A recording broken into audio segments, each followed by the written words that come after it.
Everyone keeps on telling me that Scratch is dying. It's no secret that it's broken. Is Scratch dying? Scratch sucks. Scratch is a ticking time bomb. If that's true, I need a new coding website.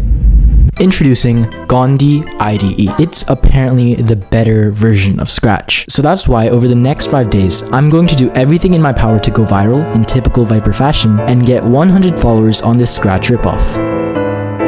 Thank you to Brilliant for sponsoring this video.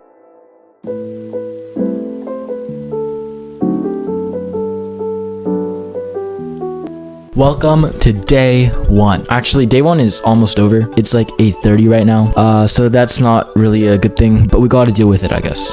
So today, I think I'm just gonna set up my account for Gandhi IDE. Let's just go set up our account real quick and then go to bed, because I'm tired. Right off the bat, one weird thing about Gandhi IDE is that your account is linked to your Gmail. So I'm going to have to make a new Gmail account. I didn't know what to put as my username at first, but I decided to choose Deluxe. I didn't really know what else to use. After making my email account, I made my Gandhi IDE account, and I was really impressed with the amount of customization you can do to your account. After I did some customizing, I realized that Gandhi had a Discord server. So I joined the server, hoping that I can make some connections in the Gandhi community. Alright, before we sleep, we should come up with an idea for our first game. I actually have an idea, and I'm going to show it to you using this. We are going to have a fish. Wait a second. That's a fish. You can see that fish. He's going to be swimming through an ocean. Oh, shoot, did I just draw my wall? Oh, no. Okay, so the fish needs to go all the way over to this end point right here. Should I draw my wall again? But there's some obstacles in his way. So there are going to be spikes. There's also going to be sharks. I'll figure out how to draw a shark later, but just pretend this is a shark. Okay? Make sense? No? Okay, that's fine. It doesn't need to make sense.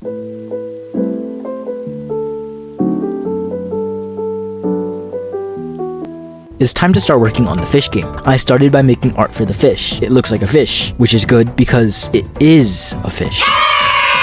The next thing I made was underwater physics. I had to do some tinkering to get the feeling right, but I think that is pretty good. The next thing I did was make sand art. I think it looks okay. After that, I added collisions between the player and the sand. But when playing around with what we had so far, I realized that there was a glitch where the player could go inside the sand. This was because we didn't have a hitbox. So I made a simple hitbox and the problem is solved. The next thing I added was scripts that let you go to the next level. After that, I added scripts that killed you when you fell off the screen or touched a spike. There was a slight problem though. I didn't make the art for the spike yet. So I quickly threw something together and it looks decent. But there is a third way in which the player can die, sharks. So I made some shark art. I was actually really proud of the end result. The next thing I needed to code was the shark spawning code. This was actually really fun to do. I had to make it so that the shark moves left and right, and I made customization options that decided where the shark spawned, how fast the shark moved, and how far the shark would go. We had now created all the assets for the entire game, so it was time to face my biggest enemy, level design. If you've been watching me for a while, you'll know that level design is my worst nightmare. It takes extremely long to do and is really boring. I ended up making 7 levels, and that was good for me. So I started to wrap up this game by making a main menu and thumbnail. Then I shared the game. If this were a Scratch challenge, I would have started adding my project to studios the moment after I shared it. But I soon realized that Gandhi doesn't have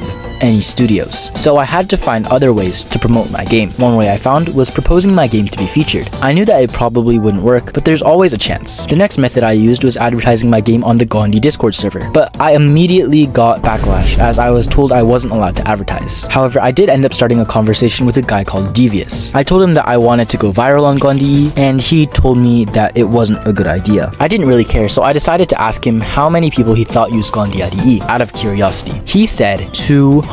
That is not good. If we want to get 100 followers, we need basically half the website to follow me. But he told me that if I still wanted to go viral, I needed to make original games. I kept this advice in mind. Alright, so the day is basically over, but I'm actually pretty proud of the work that we accomplished today. We finished the entire game in just one day, so I think that this challenge might actually be doable. But before we actually sleep, I want to tell you about a way that you can get a shout out in my next video. That's right, that means that your name is going to be in my next video, and that's through joining my channel membership. So my channel membership is only $1, and it also comes with other cool perks such as member first videos, member only shorts, member only live streams, member only community posts. So there's like a lot of stuff. If you joined, it'd really make my day. Good night.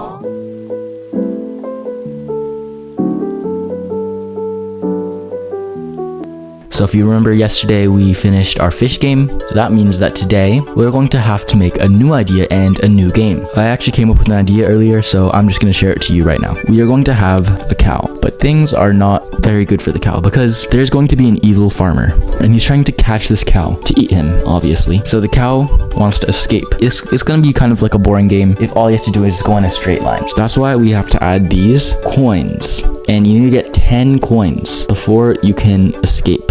But there's one more factor to this game, and it's that the cow has 1 minute to escape. So this is our idea for the game, and it's pretty good. I was expecting to get at least a little bit of views on my game, but I got basically none. I realized that I needed to prioritize promoting my game before I started making a new one. So I put the cow idea aside for the time and came up with an advertising strategy. I came up with a genius idea. I would make a new YouTube channel to promote Fishy. I thought that if I made a bunch of shorts, people might be interested in my game. So I started to fake a bunch of videos with my friend Challenger 10K. Alright, not the most ethical thing to do, but I gotta get views somehow. I wrote the scripts for the videos, recorded, and edited. Here is one of the finished shorts. My friend bet me that he could make a better game than me in a Scratch ripoff called Gandhi IDE. I need to prove him wrong. I started out by making a Gandhi IDE account and decided to make a game about a fish who goes on a journey across the ocean. I worked on the game for several hours, and to see the end result, check out the game in the pinned comment. So I posted the videos like 10 minutes ago, and now we have a combined total of 45 views, which is actually crazy. I did not expect them to do this well in just like 10 minutes. So we might be getting quite a lot of views. But before we go to bed for tonight, I need to tell you about Brilliant. Thank you to Brilliant for sponsoring this video. Brilliant is where you learn by doing, with thousands of interactive lessons in math, data analysis, programming, and AI. Their lessons are hands-on, and they make you actually learn instead of just memorizing. Their courses help you develop problem-solving skills, which can be very helpful for programmers. Another thing I love about Brilliant is their streak system. I once had a 32-day streak, so try to beat me. Their system helps you make learning a daily habit. Anyways, let me tell you about one of my favorite courses, Thinking in Code. Just as the name suggests, it teaches you coding fundamentals right through the comfort of your computer or phone. If this all sounds pretty cool to you, head over to brilliant.org/Viper or click on the link in the description to get a 30-day free premium trial. You'll also get 20% off an annual premium subscription. Once again, thank you to Brilliant for sponsoring this video.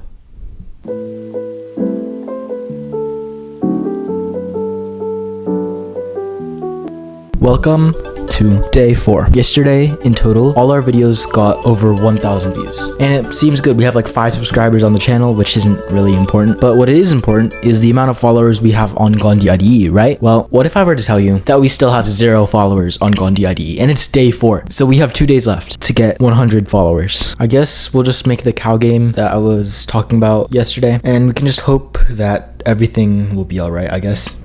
Although I was very discouraged, I knew that I couldn't just give up. So I started to work on the cow game. I started by making some pixel art for the cow. It's definitely not my most proud work, but we can do something with it. The next thing I coded was some smooth movement for the cow. It looks pretty good. After making art for the cow, I made some art for the grass. Bushes? I actually don't know what this is supposed to be, but what I do know is that it's supposed to act as a wall that the player cannot pass through. The next thing I did was design 5 levels for this game. As I've already mentioned, level design is very painful, but I only had to make 5 levels this time, so I guess it was bearable. After that, I started to work on the timer mechanism. I used my friend Jackson Academy's tutorial for this, and it was really good, so I suggest that you check it out. I'll leave a link to it in the description. The next thing I added was this flag. It's just going to be the endpoint of this game. I also added this cool animation to it. Pretty simple stuff. Another thing we need to add to this game is coins. So I added them in and spawned them in the levels that I had made. I think I did pretty good placement for some of the coins. For the rest of day 4, I actually forgot to record, so you kind of have to just believe the things that I am about to say. To start, I added a coin counter that kept track of the amount of coins you have. This is a nice touch to our game. After adding in the coin counter, I made it so that it was impossible to finish the game if you hadn't collected all the coins. The flag's opacity goes down to symbolize that you can't complete the game. The next thing that I added was a simple win and death screen. They fit the vibe of our game, so they've served their purpose pretty well. After that, I added in a main menu to our game. There's nothing too special going on, just a simple screen. The next thing that I added was a slideshow explaining the story behind the game. This is the same story that I told you about on day 3. We were basically done with our game at this point, so I decided to make a thumbnail and just share the game. I spent some time afterwards promoting my game. The strategy that I used this time was advertising on people's profiles. I was really hoping that this strategy would work well and help us clutch up this challenge at the last second.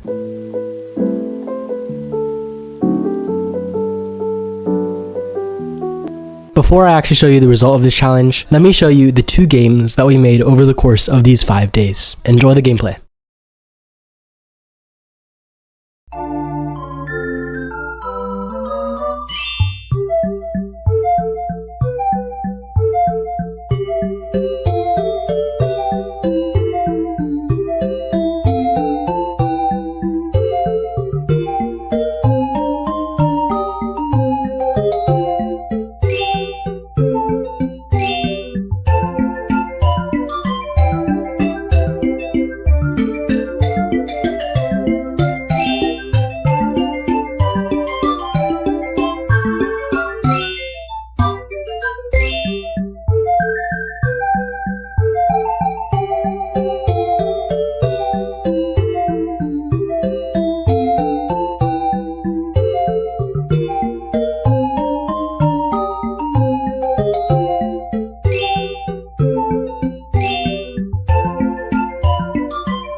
Alright, as you can tell, I'm outside and it's nighttime. So it's the end of day 5 today, and it's 10:42. So we're ending off this challenge with 2 followers, which is not quite what I wanted to happen, but yeah, we did not go viral on the worst scratch knockoff. It's a bit sad, but I feel like this was a really fun challenge to actually do. I also made 2 very cool games. I feel like we accomplished a lot. That's it. Yeah, that's what I have to say. Yeah.